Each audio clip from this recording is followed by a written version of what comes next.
और तब अचानक एक भयानक धमाका हुआ।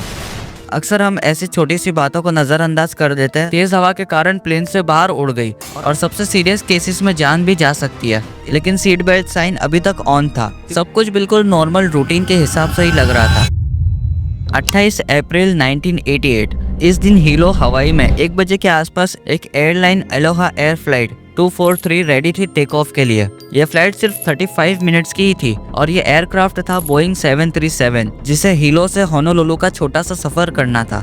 आमतौर पर ऐसी फ्लाइट्स हवाई में अलग अलग आइलैंड्स को जोड़ने का काम करती है और ये एक आइलैंड से दूसरे आइलैंड को कनेक्ट करती है। सेम वैसा ही ये एक नॉर्मल फ्लाइट थी और ये प्लेन उसी दिन में पहले ही 8 उड़ान भर चुका था, 3 बार राउंड ट्रिप के साथ। वैसे तो ये नॉर्मल बात थी क्योंकि फास्ट टर्न अराउंड फ्लाइट्स हवाई जैसे आइलैंड्स पर नॉर्मल बात है। सब कुछ बिल्कुल नॉर्मल रूटीन के हिसाब से ही लग रहा था, लेकिन एक फीमेल पैसेंजर ने बोर्डिंग के दौरान प्लेन की मेन बॉडी के साइड पर एक छोटी सी दरार देखी। ये क्रैक जहाँ था उसे मेटल शीट कहते हैं, जो प्लेन की मेन बॉडी को बनाने का काम करती है। उसमें से एक जगह पर छोटा सा क्रैक था।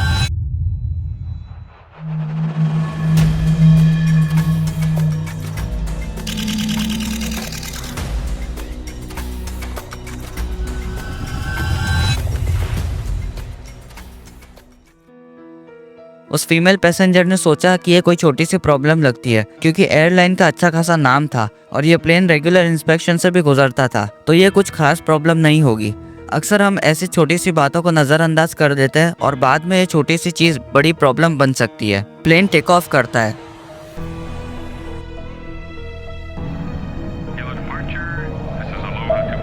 और बस 10 से 15 मिनट के बाद प्लेन अपनी क्रूजिंग एल्टीट्यूड 24,000 फीट पर पहुंच जाता है। इस प्लेन के केबिन क्रू अपनी ट्रॉली लेकर ड्रिंक्स सर्व करने लग जाते हैं, लेकिन सीट बेल्ट साइन अभी तक ऑन था, क्योंकि जब तक प्लेन अपने सही एल्टीट्यूड पर नहीं पहुंचता तब तक सीट बेल्ट साइन ऑफ नहीं होता।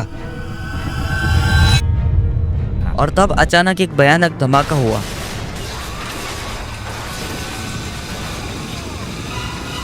प्लेन की बॉडी का एक बड़ा सा हिस्सा, तकरीबन 35 स्क्वायर मीटर का सेक्शन, जिसमें प्लेन का रूफ और कुछ वॉल थी, पूरी तरह से हवा में उड़ गया। पैसेंजर काफी ज्यादा डर गए। कुछ लोग तो अपने सिर के ऊपर ही खुला आसमान देख रहे थे। यहाँ आपको एक चीज बताता चलूं कि प्लेन के केबिन को हमेशा प्रेशराइज्ड रखना पड़ता है ताकि पैसेंजर आराम से सांस ले सके, क्योंकि 24,000 फीट की हाइट पर एक्सटर्नल एटमॉस्फेरिक प्रेशर इतना कम होता है कि बिना प्रेशराइजेशन के इंसान नॉर्मल सांस ही नहीं ले सकता। इसीलिए प्लेन के अंदर एक सोफिस्टिकेटेड प्रेशराइजेशन सिस्टम होता है जो कांस्टेंट एयर पंपिंग करता रहता है इनसाइड द केबिन। जब अलोहा एयर फ्लाइट 243 हवाई के ऊपर 24,000 फीट की हाइट पर थी तो ब्लास्ट होने की वजह से केबिन के ऊपर का हिस्सा खुले आसमान के सामने आ गया, जहां से तेजी से ज्यादा हवा का प्रेशर बाहर जाने लगा और प्रेशराइज्ड हवा बाहर निकल गई। ये एक रैपिड डिकम्प्रेशन था, यानी कि प्लेन के केबिन का प्रेशर तुरंत गिर गया, जो कि एक बहुत खतरनाक इमरजेंसी है। हमारी सांस लेने की कैपेसिटी इसी प्रेशर पर डिपेंड करती है। नॉर्मली जब हम 24,000 फीट की हाइट पर होते हैं तो वहाँ पर हवा पतली होती है और ऑक्सीजन की मात्रा कम होती है। इसी वजह से प्लेन्स में केबिन एयर को प्रेशराइज्ड रखा जाता है ताकि हम नॉर्मल सांस ले सके। लेकिन इस केस में प्लेन का रूफ उड़ चुका था और रूफ के जिस हिस्से की हम बात कर रहे हैं वो कॉकपिट से लेकर पहली क्लास सीट्स तक था।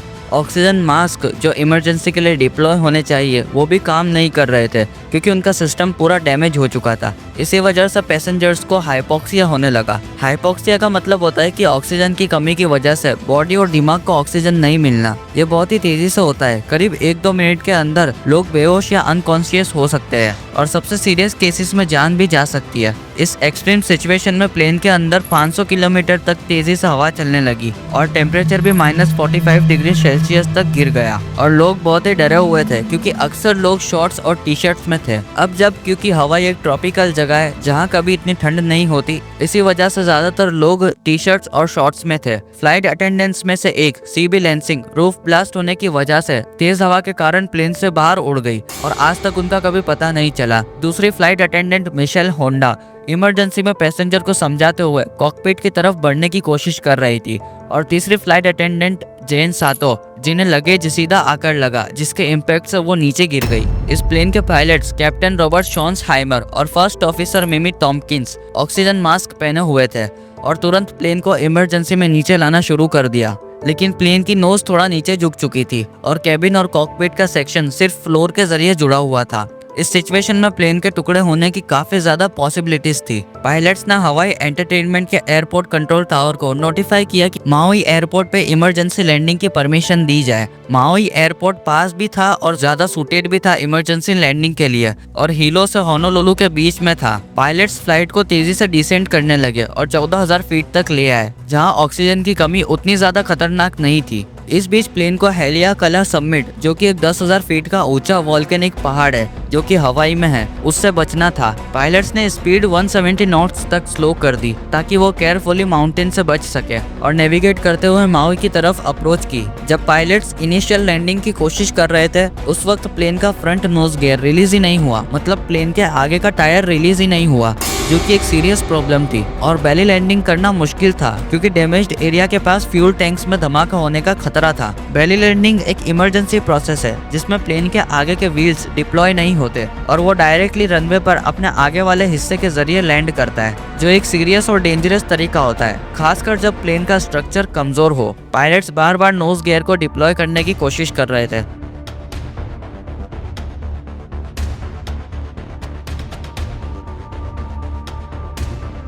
और होना क्या था, फाइनली लैंडिंग से थोड़ी देर पहले ही आगे के गियर्स रिलीज हो गए।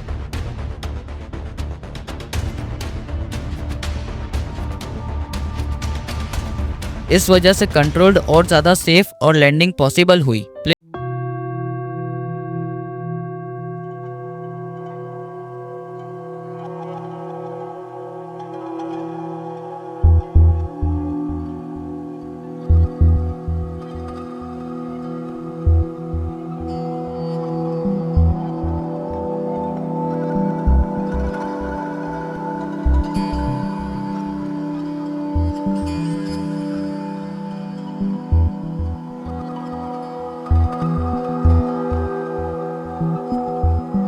इन्वेस्टिगेशन शुरू हुई। NTSB national transportation safety board ने डिटेल्ड इन्वेस्टिगेशन की। उन्होंने ये बताया कि एयरक्राफ्ट के मेटल शीट्स बार बार लोड, जंक और रिपीटेड प्रेशराइजेशन साइकिल के वजह से कमजोर हो चुके थे। इस प्लेन की टोटल फ्लाइट साइकिल थी 75,000 और ये प्लेन उड़ा कितनी बार था, 89,680 टाइम्स, जो कि इसकी रिकमेंडेड फ्लाइट साइकिल से बहुत ज्यादा है। इसी वजह से एयरक्राफ्ट का लाइफ स्पैन कम हो गया। अलोहा एयरलाइन के मेंटेनेंस रिकॉर्ड्स भी इनकम्प्लीट थे और FAA ने भी एयरक्राफ्ट इंस्पेक्शन प्रोसीजर्स को सीरियसली फॉलो नहीं करवाया था। इस इंसिडेंट के बाद एविएशन इंडस्ट्री ने globally strict aging aircraft safety program start किया, जिसमें non destructive testing, ED currents और अल्ट्रासोनिक टेस्टिंग को मैंडेटरी किया गया और short duration high cycle flights के प्लेन्स को बार बार इंस्पेक्ट करने का रूल बनाया गया। आखिर में अलोहा एयरलाइन के मेंटेनेंस सिस्टम ने क्रैक ढूंढने में सही तरीके से काम नहीं किया और FAA की इंस्पेक्शन गाइडलाइंस में भी कॉम्प्रोमाइज किए गए। इन सब चीजों ने मिलकर प्लेन की मेन बॉडी की इंटीग्रिटी को इतना खराब कर दिया कि एक छोटे से मामूली क्रैक ने एक बड़ा डिजास्टर बना दिया। वीडियो अच्छी लगी हो तो लाइक करना और सब्सक्राइब करना चैनल को। मिलते हैं अगली वीडियो में।